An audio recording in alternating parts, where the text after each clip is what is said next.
how do you lead them in this understanding of Jesus can heal you? And are they like, wait a minute, Isa, you're talking about Jesus, this is a Christian thing, I need to leave now? I mean, have you Yeah. had that happen? You're talking about Muslim women Yeah. specifically? Yeah. Yeah. So here's the beauty of the whole conversation is that in the Quran, Jesus is a healer.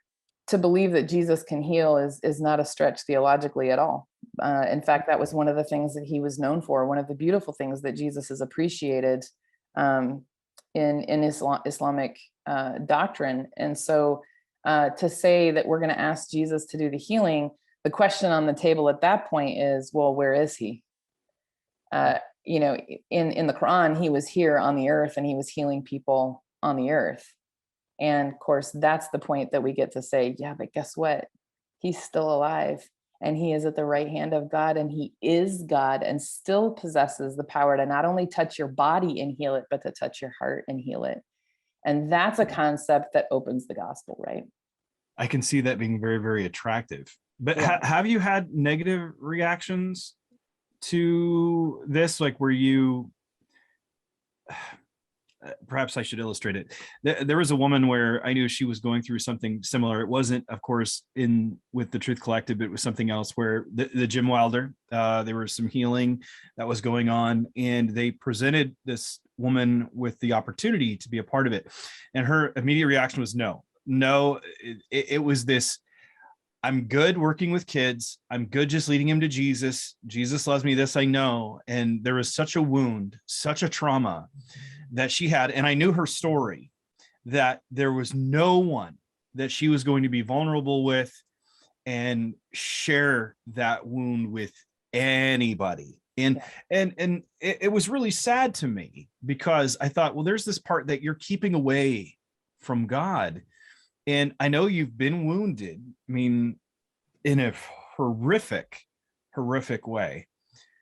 But how do you help those women heal in that regard? Or do you have people that come at you and go, no, I'm good.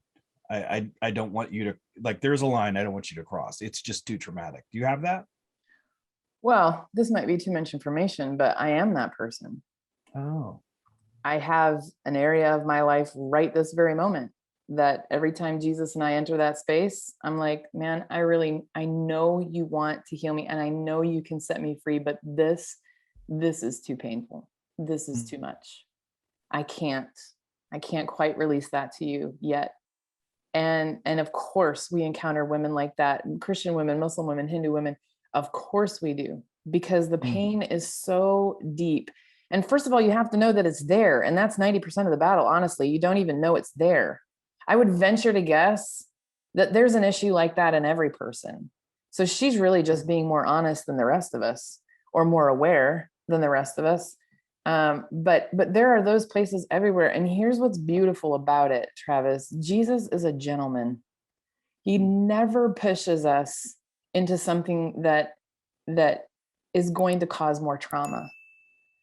And he will never command us to enter into a healing space. He will invite us all day long, but he's never going to push, because he respects the pain. He respects how it feels as a human, right? He was there. He knows what it feels like to be abandoned by everyone or betrayed by everyone you love. He knows. And so he's very patient and he's very gentle, and it is a process. And sometimes we look at people's wounds and we're like, girl, you need to fix that mess, right?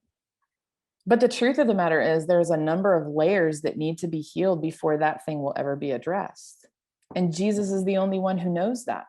So I mean, yeah, there's people that are very resistant, and I'm one of them. And I can say that to you without shame, because I know it's coming, because I know that I've surrendered. In theology, I have surrendered. And I'm walking every day to move to that point and deeper healing. But it's no joke. It's no joke. How do you then, I mean, we're all in process, and that is so true, where when we come to know Christ, there are some people that are just immediately delivered and set free. And I've seen other people where it is learning how to die daily, and usually it's a spectrum between those two, because I think we all look at those people who have been delivered and we go, I wish that was me. I wish that was me. And they don't seem to have the problems that seem to take, for many of us, they're like, well, I'm a less Christian. Well, we're all in process. Like I think of the man who, we had an old guy at one of the churches I served at, and someone said, well, if he is a Christian, I don't want to be one. And I was like, just think if he wasn't a Christian. Just think how bad he would have been. You know what I mean? Like, let's put this in perspective. This is his dialed down version. Yeah, this is the guy who's insane.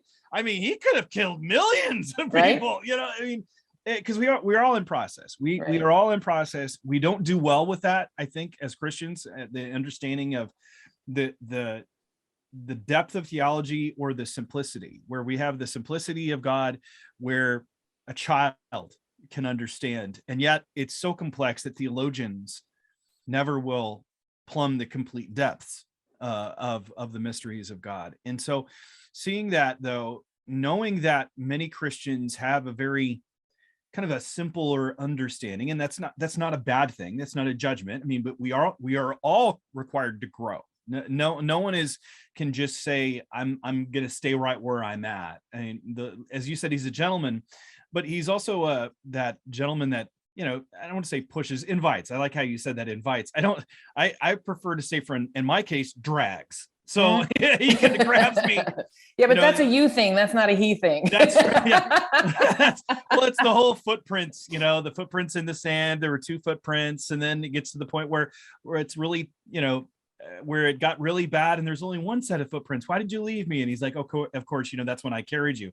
But someone added an addendum to one of those, and they said, and you see that little, kind of like riverbed right there, that's when I dragged you. Yeah, right. I'm like, that's where I was.